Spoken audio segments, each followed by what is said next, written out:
बड़ी बढ़िया बढ़िया गीत सुना का अंदर भैया है सही से खाए पी का खाया नशा में हमका लागत है हमारे हिसाब से 10-12 मंच भाव हुए है हमारे भैया से जबकि पहली बार हम तुमका याद इतना मिजाज में देखा थे क्या बात हाँ है। काका दादा कहा थे कि चक्कर जवानी की आवत गुरु जी चक्कर की आवत है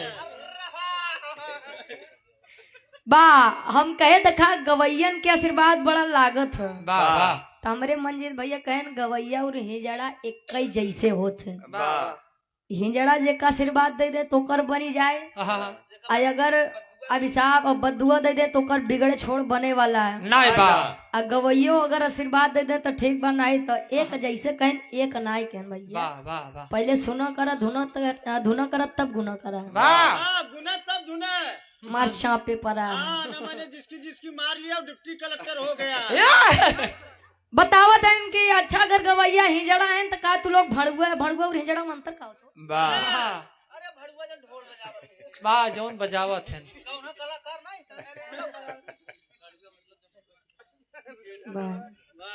कहूँ तो न हो जा भाई कुछ लोग गड़ुआ है वाह बतावत है इनकी हिजड़ा आई हम लोग भाई पहले सुन लेवा करा है का कहन की चलती फिरती दुकान है तेरी बदतमीजी तेरे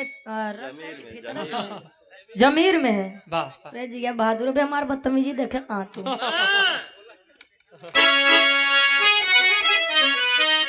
बढ़िया टोपी ओपी लगाई के कव्वाली सुन लिया बा बहरहाल तलिया तो वैसे न बजावत रहे भाई जैसे 6 में -1 वाह कहन के मतलब कुछ बोलत ना है तो तू लोग मुड़े चढ़ जवा रहे यार हम का बोले आपकी हम ही का बोले यार लोग का बोले नहीं आपकी वाह कुछ उल्टा बोला का अब बताएं कि जान काहे गनोक माई बहन करत अरे वो फरमाइश रही तब हम गाए कि नहीं गुरुजी कि अपने मन से हम बोला थे जान जाड़ा में वाह बहुत सुंदर अब तनी सा बिहारो लेलन आए तो इनका लोग कम समझाए लियो ये 3 जोन मुर्गा हम का समझाए लियो इन जो सुरेश चाचा है इनका ना समझाए इनका ना समझाए नहीं आवा छोड़ा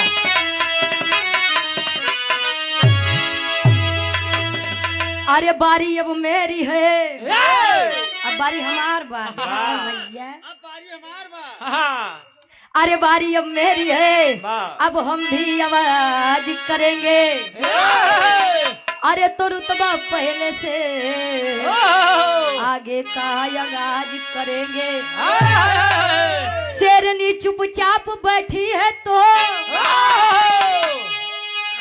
लगता है कि अब कुत्ते भी राज करेंगे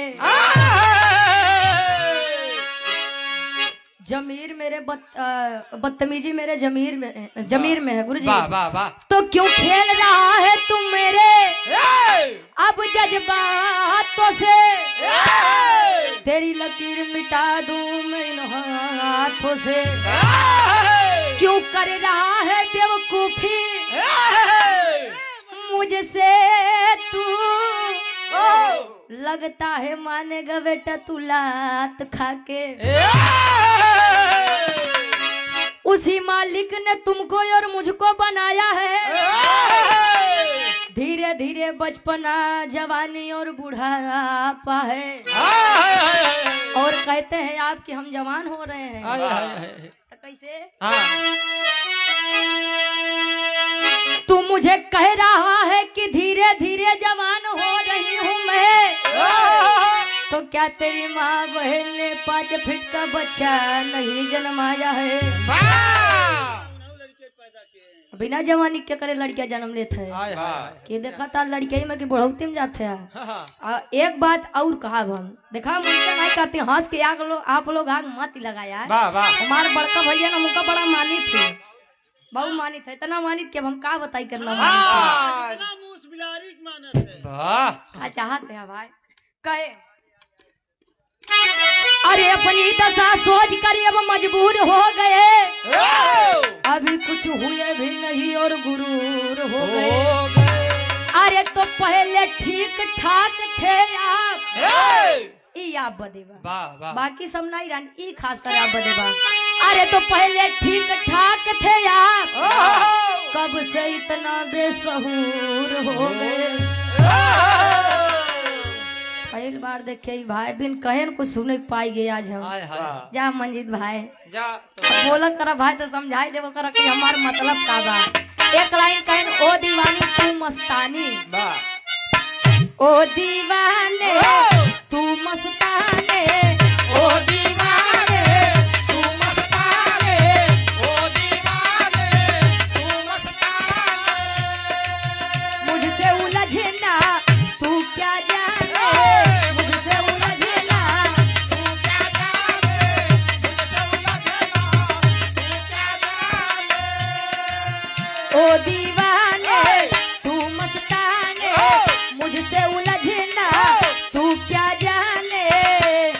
देखेला भर के नजरिया है राम, अरे तोड़ देव तोहरी टंगरिया हाय राम, तोड़ देव तोहरी टंगरिया हाय राम, तोड़ देव तोहरी टंगरिया हाय राम, तोड़ देव तोहरी टंगरिया। और हमार बड़का भैया हृदय के गार्जियन जी आप ही गुड्डू भैया का ओ दीवाने बा कहे मैंने जिसे चाहा वो दिल्ली चली गई, और दिल्ली गया तो मैं दिल्ली चली गई, इटली चली गई। मैंने सोचा जान दे दूं। खंभे के तार से बिजली के तार से बिजली के तार अतले से। साली बिजली ही चली। वो जानत रही कि पनौती बसार जाई दे कुछ दिन और रहिले हाँ जाई आशिक काहे होए गुरुजी वो लइटियो जानत होए कि सार लगत बा पनौतीन बा छोड़ा काव करे साथे अपन जाते। ओ दीवाने ओ दीवाने तू मस्ताने, ओ दीवाने तू मस्ताने, ओ दीवाने तू मस्ताने। मुझसे उलझना तू क्या जाने, मुझसे उलझना तू क्या जाने, मुझसे उलझना तू क्या जाने। देखेला भर के नजरिया है राम, तोड़ देव तोहरी टंगरिया आए राम, तोड़ देव तोहरी टंगरिया आए राम, तोड़ देव तोहरी टंगरिया हाय राम, तोड़ देव तोहरी टंगरिया। वाह बड़ी सुंदर सुंदर बात रही गुरुजी। अब भोजपुरी कब्बई से होत बा, एक लाइन कुछ हिंदी बजबा का अब आ? ना ना तू लोग भोजपुरी सुनवा रहा, अब हमारे काका दादा वाली हो जाए तनी सा हिंदी गीत कुछ बजाई ले अब आ।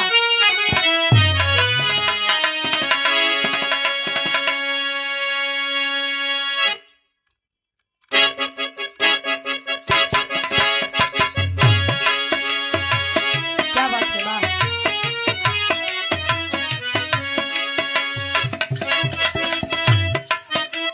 लड़की कहे वाह इतना मैं चाहूं तुझे,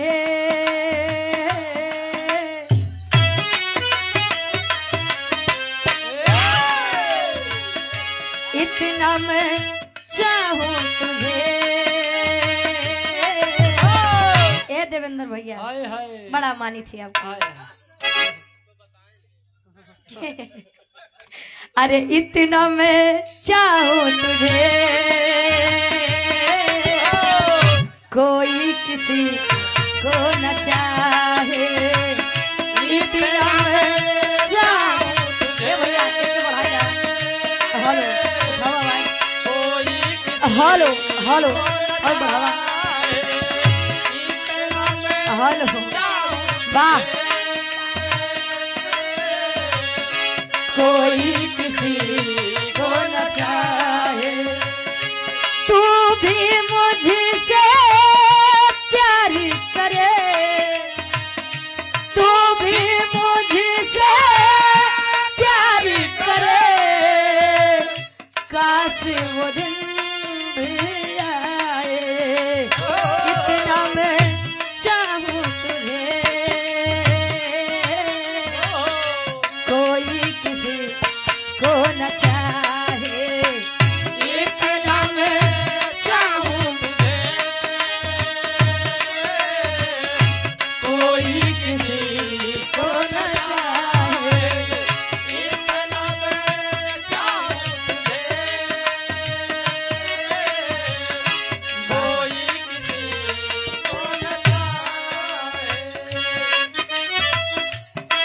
जिंदगी के लिए कहना है, जिंदगी इम्तिहान लेती है, हाय जिंदगी इम्तिहान लेती है, हाय जिंदगी इम्तिहान लेती है। लोगों की जान, लोगों की जान, बाबा लोगों की जान लेती है, जिंदगी इम्तिहान लेती है, हाय जिंदगी इम्तिहान लेती है, हाय जिंदगी इम्तिहान लेकिन दोस्ती के लिए एक लाइन, दोस्ती इम्तिहान लेती है, हाय दोस्ती इम्तिहान लेती है, हाय दोस्ती इम्तिहान लेती है। दोस्तों की जान, दोस्तों की जान, दोस्तों की जान लेती है, दोस्ती इम्तिहान लेती है, हाय दोस्ती इम्तिहान लेती है, दोस्ती इम्तिहान लेती है। प्यार हमारा अमर रहेगा, प्यार हमारा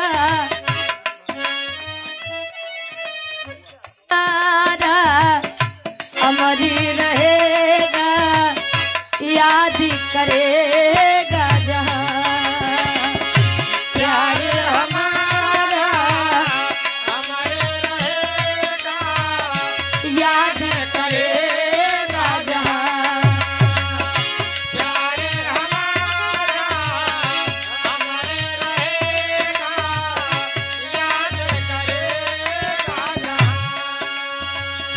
तू मुमताज है मेरे ख्वाबों की, तू मुमताज है मेरे ख्वाबों की, मैं तेरा साहे जहां, मैं मुमताज हूँ तेरे ख्वाबों की, तू मेरा साहे जहां, मैं मुमताज हूँ, तेरे ख्वाबों की, तू मेरा सारे जहां।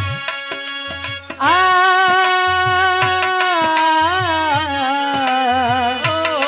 ओ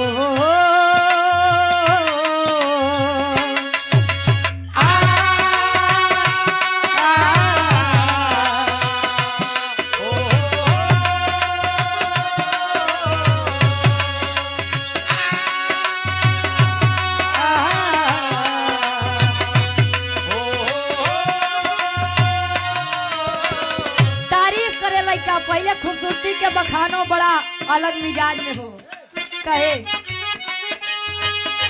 चेहरा कमल है, बाती गजल है, खुशबू जैसी तू चंचल है, चेहरा कमल है, बात गजल है,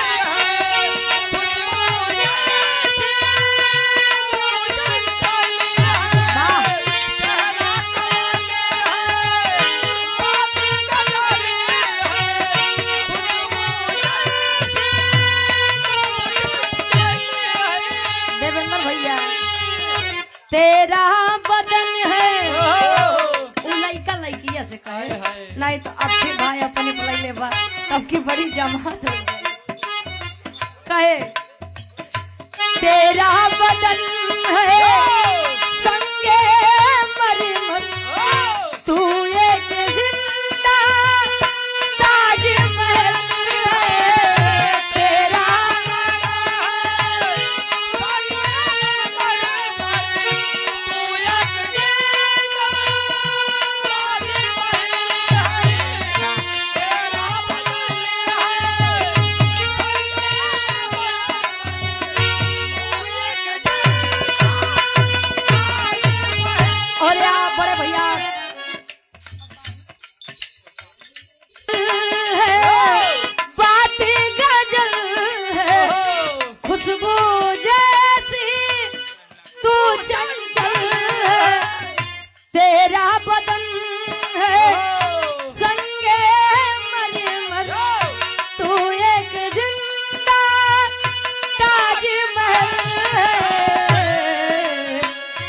प्रहलाद भैया 10 रुपया वाह, वाह, कहे क्या बात है। उतरी है तू ओहो, आसमान से ओहो, से प्रणाम स्वीकारो कहे उतरी है तू आसमान से उतरी है तू आसमान से तुझसा जमीन पे कहाँ उतरी है तू आसमान से तुझसा जमीन पे कहाँ उतरी है तू आसमान से तुझसा जमीन पे कहाँ। आ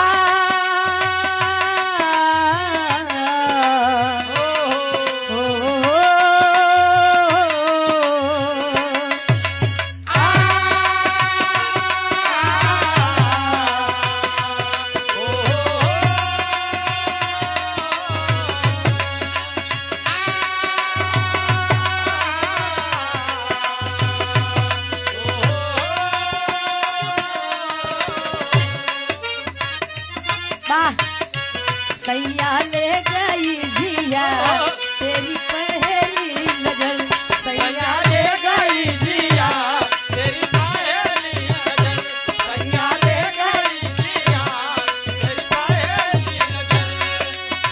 तूने कैसा जादू किया तूने कैसा जादू किया ओ जादूगर सैया ले गई जिया तेरी पहली नजर सैया ले गई जिया तेरी पहली नजर राजा ले गई जिया तेरी पहली नजर। अरे वाह वाह बहुत सुंदर मोहब्बत वाला अखियों में ऐसे डाला कजरा मोहब्बत वाला अखियों में ऐसे डाला कजरा मोहब्बत वाला अखियों में ऐसे डाला। ए, मोहब्बत वाला अखियों में ऐसे डाला कजरा मोहब्बत वाला अखियों में ऐसे डाला कजरा मोहब्बत वाला अखियों में ऐसे डाला। कजरा मोहब्बत वाला अखियों में ऐसे डाला कजरे ने ले ली मेरी जान हाय रे मैं तेरे कुर्बान कजरा मोहब्बत वाला अखियों में ऐसे डाला कजरे ने ले ली मेरी जान हाय रे मैं तेरे कुर्बान। कजरा मोहब्बत वाला अखियों में ऐसे डाला कजरे ने ले ली मेरी जान हाय रे मैं तेरे कुर्बान क्यों आगे पीछे डोलते हो भंवरों की तरह क्यों देखते हो मुझको बेसब्रों की तरह क्यों आगे पीछे डोलते हो भौरों की तरह क्यों देखते हो मुझको यूं बेसब्रों से क्यों आगे पीछे डोलते हो भौरों की तरह इसी के कमरे में कहे क्या मेरे दीवाने हो क्या मेरे दीवाने हो क्या मेरे परवाने हो क्या मेरे दीवाने हो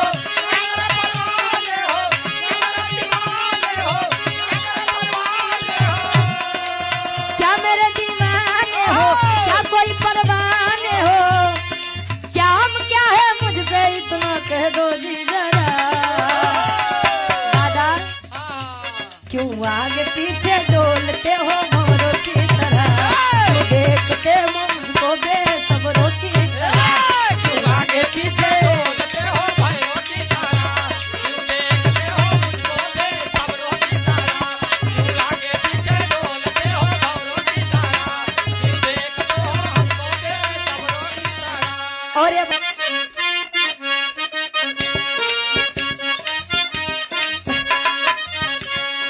पालकी में होके सवार चली रे मैं तो अपने साजन के बार चली रे पालकी में होके सवार चली रे मैं तो अपने साजन के बार पालकी में होके सवार चली रे मैं तो अपने साजन के बार चली रे। और पुनः हमारे गार्जियन जी जो कि भावी प्रधान प्रत्याशी हैं, बड़े भैया गुड्डू भैया कार्यक्रम के आयोजक साहब, ये सुंदर माला 500 रुपए का सम्मान। एक बार गुड्डू भैया के नारा हो जाई हो हुसैन भौरा ने। गुड्डू भैया जिंदाबाद अब जिंदाबाद। अब की बार वाह वाह। अच्छा गुड्डू सरकार चले फिर बोल लेना अब की बार। ले, निहुर गया अब की बार निहुर गया। वाह बहादुर। चला आखिरी में बोल रहा कहे कोई रोक सके तो रोक ले, कोई रोक सके, कोई रोक सके, कोई रोक सके तो रोक ले। मैं नाचती छन छन छन छन छन पालकी में होके सवार चल रे, मैं तो अपने राजा के द्वार चल। एक लाइन आखिरी लाइन फिर अपने बात करो गए सारे।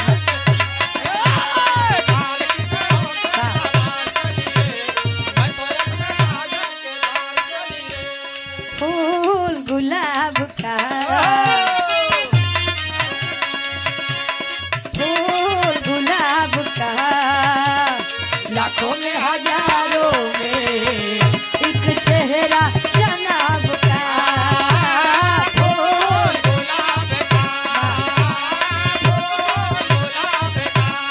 लाखों में हजारों में एक चेहरा जनाब का।